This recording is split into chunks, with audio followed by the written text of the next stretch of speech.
क्योंकि ईश्वर ने हम सब के पेट भरने की जिम्मेदारी ली है, पेटियां भरने की नहीं। नमस्ते दोस्तों, मैं हूं आरजे कार्तिक। एक बड़ी छोटी सी कहानी है पुराने जमाने की। एक राजा के दरबार में पंडित जी पहुंचे पूजा पाठ कराने के लिए। पूजा पाठ समाप्त हुआ तो राजा ने 3 प्रश्न किए और कहा कि पंडित जी जवाब दीजिए।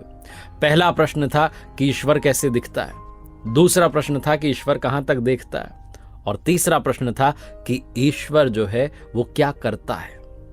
पंडित जी ने कहा कि मैं थोड़ा सोच विचार करके जवाब दूंगा, आप मुझे थोड़ा समय दीजिए। राजा ने कहा 1 महीने का समय आपको दिया। पंडित जी घर आ गए, सोचने लगे, विचार करने लगे, लेकिन वो प्रश्न का सटीक जवाब मिल नहीं रहा था। जैसे जैसे वो डेडलाइन समाप्त हो रही थी, वो 1 महीने का समय समाप्त हो रहा था, उनकी टेंशन बढ़ती जा रही थी।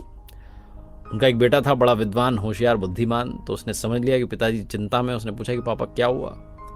तो बताया पंडित जी ने कि राजा ने 3 प्रश्न किए हैं और उनका जवाब मांगा। उसको लगता है कि मैं जवाब दे दूंगा।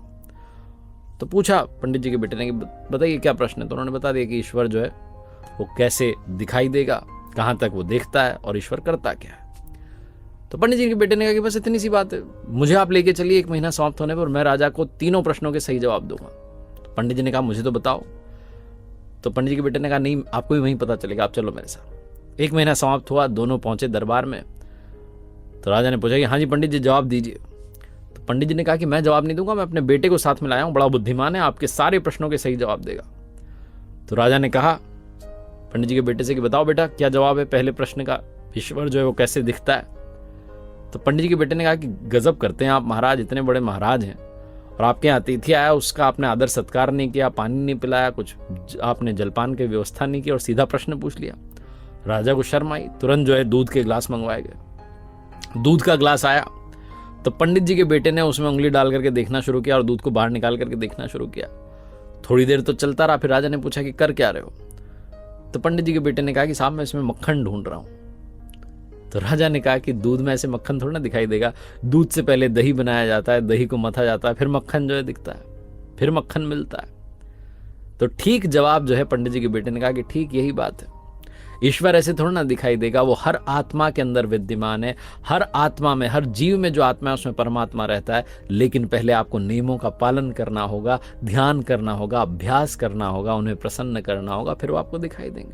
राजा जवाब से बड़ा खुश हुआ। उसने कहा ठीक है, दूसरे प्रश्न का जवाब दो कि भगवान जो है, ईश्वर जो है कहां तक देखता है। पंडित जी के बेटे ने कहा कि आप एक मोमबत्ती मंगाइए। मोमबत्ती मंगाई गई, फिर मोमबत्ती को जलाया गया। तो पंडित जी के बेटे ने पूछा कि राजन ये बताइए किसकी रोशनी कहां तक जा रही है। तो राजा ने कहा कि चारों तरफ जा रही है। तो पंडित जी के बेटे ने कहा बिल्कुल, भगवान भी चारों तरफ देखता है, चारों तरफ उनका प्रकाश विद्यमान है। ये मत सोचो कि हमारे कर्मों का हिसाब उनके पास नहीं, उनके पास हर कर्म का हिसाब है। राजा बहुत प्रसन्न हुआ। उसने कहा अब तीसरे प्रश्न का जवाब दो कि ईश्वर करता क्या है।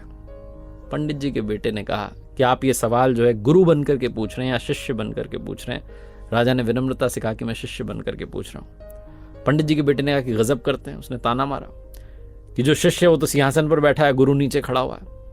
राजा को फिर से लज्जा आई, शर्म आई।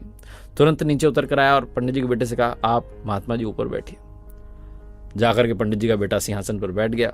फिर राजा ने प्रश्न किया कि बताइए ईश्वर करता क्या है। तो पंडित जी के बेटे ने कहा कि अब बतलाने के लिए रह क्या गया है, क्या रह गया है, अभी देखा नहीं आपने।